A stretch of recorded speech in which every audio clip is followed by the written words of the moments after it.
One of the things that we do for our clients at Send123 is that we track country of manufacturing for every product that is sold through our platform.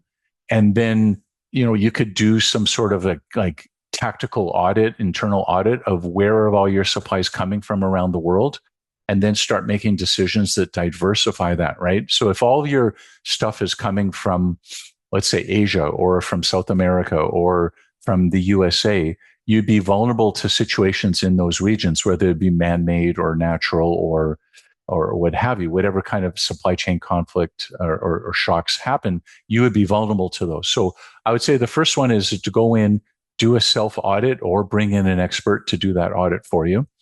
And then start looking at, can you move away from a just-in-time delivery to a longer delivery time, keeping a little bit more inventory on hand so that you have a little bit of a buffer. And then start looking at the kind of tools, the AI tools that are out there, tools like Send123 that are available to help you look at your supply chain and look at ways that you can diversify and make better buying decisions. Again, I think what we've learned, and I think a lot of procurement specialists make this mistake that they look at a product and they say, oh, this product, let's say, is $1 and this product is 80 cents. Well, then let's go with the 80 cents choice.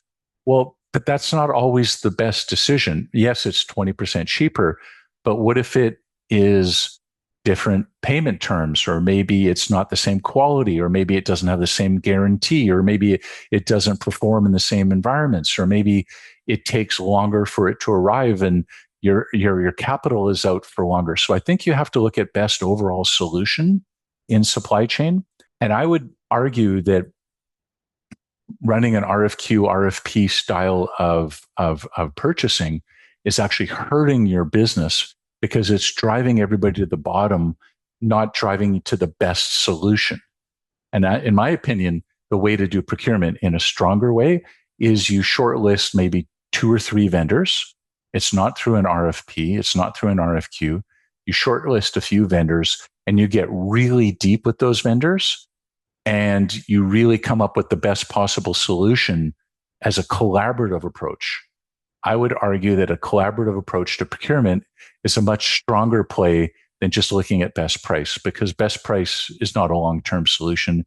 It's a drive to the bottom.